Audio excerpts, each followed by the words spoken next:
I've got life's tough questions for you. Hey listeners, I'm the Stray Guy, and this is Life's Tough Questions, the show where you think about the zombie nurse's looks while she rips your jugular out. Our first question comes from Steph, who asks, what would be worse, being eaten by a croc or a shark?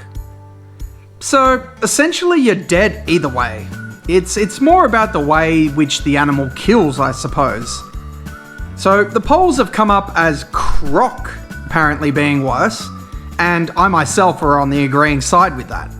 And it seems that the comments tend to agree with that the style that the croc attacks is more vicious and drawn out. Especially the fact that they do death rolls would put you in this incredible great panic as you were dying.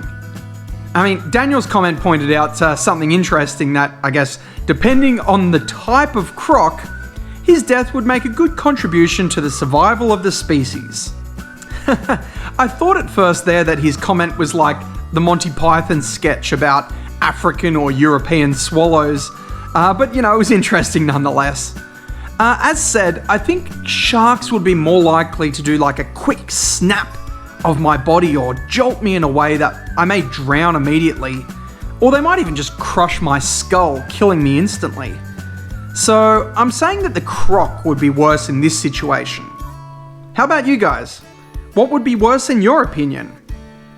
Maybe we have some shark or croc experts here to set it straight. Let us know in the comments. Okay, so next we have a very common predicament, sent in by Ty Yuri, who asks, during an 11-hour plane flight, which is worse?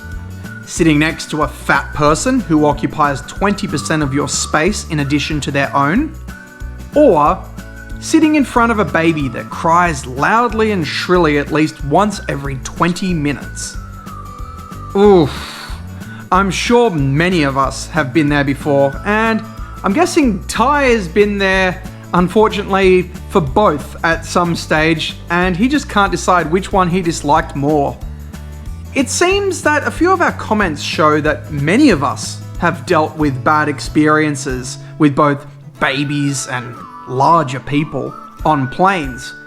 One user, Wade, states that he isn't a small guy, and he thinks that an adult has the ability to feel sorry and make adjustments to fix the disturbance, which, is very true, while Michael says that he thinks that people that directly know that they will affect those around them should pay a premium for extra space or seats, as he himself is tall and pays for premium seats for legroom. That makes a lot of sense in my mind, but also I wonder if noise pollution from a baby crying counts as a premium too. I mean, I've heard that infants get to fly for free on most domestic flights, so that does seem like an inconvenience that's been added by an adult, like extra luggage taking up space and fuel. People pay extra for that, so that's an interesting thing to think about there when taking a baby. It seems that Jack has had a horrible experience with a large Mormon preacher on a 24-hour flight, which I'm sure none of us out there envy.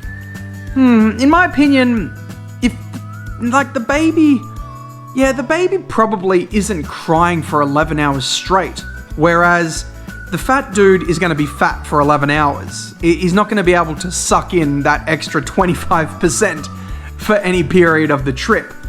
So, I guess also, the baby is annoying, but, someone that invades my personal space is infuriating. I would be so angry the whole trip, as they're physically making my life uncomfortable. I get angry at people that take up extra space in cinemas, or put up their feet near me or stuff. So, when I'm flying, I am paying for my seat, and it is a very, very expensive seat. So I intend to enjoy that seat. So unless they're paying for that percentile of the seat that they're encroaching, I don't think that's fair at all. I mean, I always get an aisle seat personally. I'm a type 1 diabetic, and I full know well that being a diabetic, I'll probably have toilet breaks on long trips, and I hate constantly climbing over people and disturbing them every hour or so. So I purposefully pick aisle seats for that reason. So that being said, I'm going to choose the baby, mostly because it's a less unpleasant experience for the whole trip, in my opinion. Let us know what you guys think in the comments below. Maybe you've had a horrible experience. I don't know. Tell us, and then maybe we can get talking about what is worse in said situation. Alright, so the next one we have is a picture that poses two possible choices between Raccoon City and Silent Hill. Now, for those of you that aren't familiar with the two, Raccoon City is the city from Resident Evil or Biohazard, in which the T-virus was released, creating an uncontrollable zombie outbreak. And Silent Hill was a location from Silent Hill, which it has physical manifestations of like psychological things that occur from our own sins. It's a big mind problem, really, that you can't escape. Let's just say they're both horrible holiday destinations. And it seems that because of such reasons, most people's comments are just saying, nope. Daniel Usher says that Raccoon City, Silent Hill is an absolute mindfuck. Turning around would probably just lead you to Silent Hill anyway, because of course it would.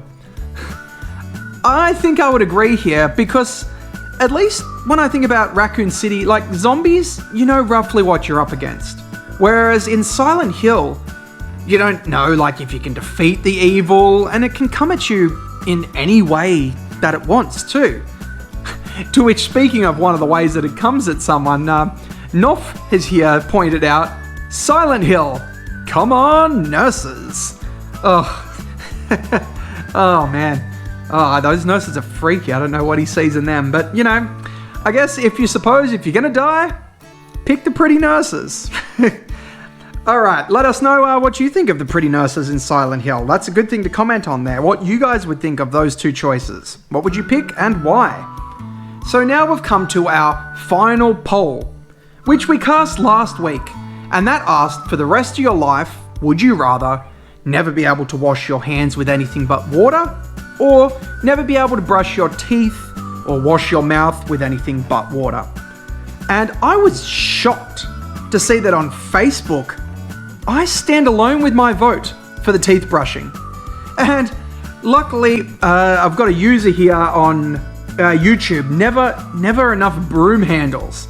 He's agreed with me on the YouTubes, but as far as the poll goes, it seems a landslide to never be able to wash your hands with anything but water.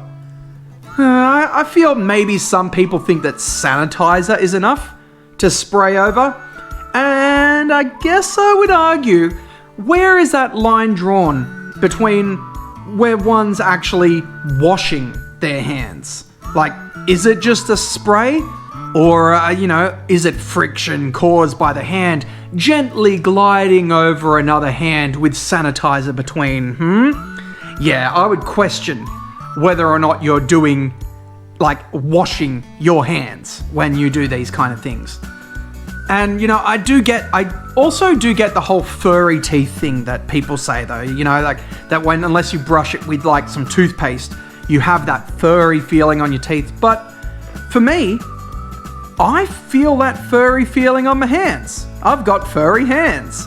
And I feel, unless I wash them with a good soap, they feel so dirty. I cannot eat food with my hands until I wash them with soap. Water is not enough.